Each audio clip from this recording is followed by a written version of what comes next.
Hello hello good morning Sai Ram सुप्रभात नमस्कार प्रणाम वड़क्कम सत श्री अकाल साई राम। बड़ों को मेरा प्रणाम, छोटों को मेरा ढेर सारा प्यार।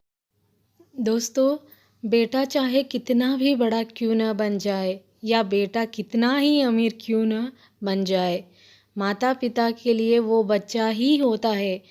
उन्हें अपने बच्चे की फ़िक्र बार बार सताती है। तो फिर हम माता पिता को प्यार देने के लिए किसी वजह को क्यों ढूंढते हैं? हमें मोटिवेशन की ज़रूरत क्यों पड़ती है?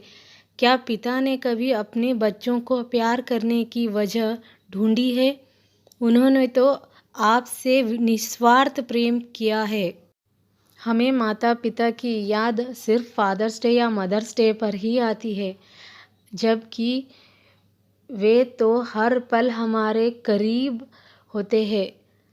हम किसी फादर्स डे का इंतज़ार क्यों करते हैं? माता पिता की कहानी या माता पिता की शायरी, माता पिता पर अनमोल वचन या कोई पुस्तक पढ़ने से हमें उनके प्रेम की कद्र होती है, वह भी कुछ पल के लिए। सोचो, वह आपके साथ भी ऐसा ही बर्ताव करे तो आपको कैसा लगेगा? लेकिन वो माता पिता है, कभी आपको ऐसा एहसास नहीं होने देते। दोस्तों, माता पिता की जो इज़्ज़त है, जो वैल्यू है, उसे आपको खुद रिस्पेक्ट देना चाहिए। इस दुनिया में पिता ही एक ऐसा होता है जो अपने पुत्र को अपने से ऊंचे पद पर देखना चाहता है। पिता अनुशासन की वह पूंजी है जो न कहीं कहीं किताबों में लिखी है, न किसी शायर ने लिखी है। वह तो खुद ही अनुशासन का दूसरा नाम होता है। पिता खुद कहीं संकटों में दुखों से जूझता है, किंतु अपने परिवार और बच्चों पर कभी संकटों का साया नहीं आने देता। पिता ही सबसे बड़ा लीडर भी होता है और योद्धा भी होता है, जो हर समय परिवार की रक्षा करता है। पिता वह हर इच्छा पूरी करने की तमन्ना रखता है जो अक्सर बच्चों की मन में घूमते हैं। पिता भगवान की वह परछाई है जो अपने संतान की हर गलती को माफ़ कर देता है। भगवान सबका ख्याल रखने के लिए खुद नहीं आ सकते, इसीलिए तो उन्होंने पिता को भेजा है। पिता से ही बच्चों की पहचान होती है, भले ही वह कितनी भी उपलब्धि हासिल क्यों न कर ले।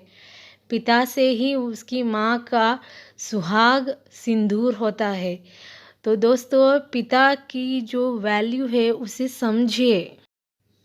पिता को बच्चा कितना भी दुख क्यों न दे दे, लेकिन बच्चे के लिए पिता का दिल अंतिम क्षण तक भी धड़कता है और उसकी फिक्र सताती है। चाहे कितनी भी बड़ी गलती क्यों ना हो, लेकिन पिता हंसते हंसते उसे माफ़ कर देता है और हर महीने खुशियों की पगार लेकर आता है। चलिए, इसी पॉजिटिव थॉट के साथ आज की दिन की ब्लॉग की स्टार्ट करते हैं। अर्ली मॉर्निंग में 5 o'clock उठी थी। मैंने थोड़ा सा योगा, प्राणायाम, अनुलोम विलोम किया। उसके बाद मैंने मम्मी की बनाई हुई चाय पी। और अगर आपको ये बात पता नहीं तो मैं बता दूँ, अर्ली मॉर्निंग हमारी दिन की शुरुआत मेरे और मेरे हस्बैंड की मम्मी जी की हाथ की बनी हुई चाय से ही होती है। मम्मी के हाथ में ना इतना स्वाद है, खाना भी वो बहुत ही टेस्टी बनाती है। लेकिन अभी उन्होंने बनाना छोड़ दिया क्योंकि उनके पैरों में वेरिकोस वेन्स हो गए, इस वजह से ज़्यादा देर वो खड़ी नहीं हो पाती। मुझे कुकिंग का बहुत शौक़ है, लेकिन मुझे ज़्यादा आता नहीं था। जब मैं शादी करके आई थी, मुझे मम्मी ने ही खाना बनाना सिखाया है। अभी भी वही मुझे गाइड करती है, ऐसा करो, ये डालो, ऐसे बनाओ। तो उनको बहुत एक्सपीरियंस है कुकिंग में। अगर वो कभी हाँ बोलेंगी कि मैं खाना बनाने के कुछ डिश वगैरह दिखाऊंगी, तो मैं मम्मी को रिक्वेस्ट करूंगी कि वो आपको कुछ सिखाए। और वो सुबह सुबह मैंने आज इडली सांभर बनाया था और चटनी बना दिया। और चटनी के लिए नारियल जो होता है ना, वो तो हमारे घर में ही मिल जाएंगे, क्योंकि हमारे घर में नारियल के पेड़ हैं, करीब 8-9 है। तो बस घर पर ही ऑर्गेनिक नारियल मिल जाते हैं और समर में भी पीने को भी मिल जाते हैं। उसके बाद मैंने लंच में भी मेरे हस्बैंड को वही पैक करके दिया, क्योंकि मैंने सारे सब्जियां ख़त्म हो गई तो कोई सब्ज़ी थी नहीं मेरे पास कि मैं सब्ज़ी चपाती बना कर उन्हें टिफ़िन पैक करके दूँ लंच में।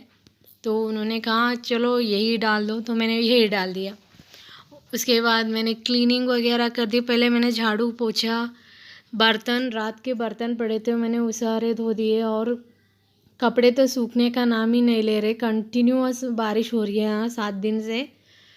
कपड़े निकालो फिर डालो, यही चल रहा है। लेकिन आज थोड़ा सा धूप बहुत अच्छे से निकला है, तो मैंने 2-3 दिन के कपड़े भी बाहर ही डाल दिए ताकि वो अच्छे से सूख जाए। क्योंकि मेरे 2-3 बेडशीट्स तो निकाल के रखे ऐसे ही, लेकिन मैंने उसे धोए नहीं अभी तक, क्योंकि थोड़ा सा धूप निकले उस टाइम में डालूँगी, धो के सुखाऊँगी। क्योंकि अगर इस टाइम में मैंने धो दिए ना, वो सूखेंगे नहीं और उसमें अजीब सी स्मेल आने लगेगी बेडशीट में, तो बस इसीलिए। हेलो फ्रेंड्स, अगर आप मेरे चैनल पे नए हैं तो प्लीज़ चैनल को सब्सक्राइब कर दीजिएगा, लाइक कर दीजिएगा, प्रेस द बेल आइकन। अगर आपको वीडियो अच्छी लगी थी तो प्लीज़ वीडियो को शेयर भी कर दीजिएगा।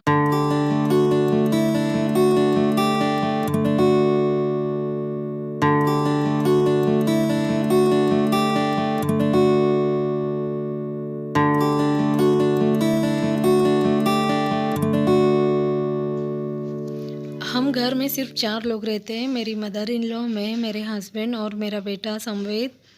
अभी उसके स्कूल हॉलीडेज़ चल रहे हैं तो वो भी घर पर ही है। मंडे से स्टार्ट होंगे उसके स्कूल, इसलिए वो मेरे ब्लॉग में दिखाई दे रहा है, क्योंकि उसके साथ बहुत ज़्यादा टाइम स्पेंड करना पड़ता है, तो थोड़े काम में लेट होता है मुझे।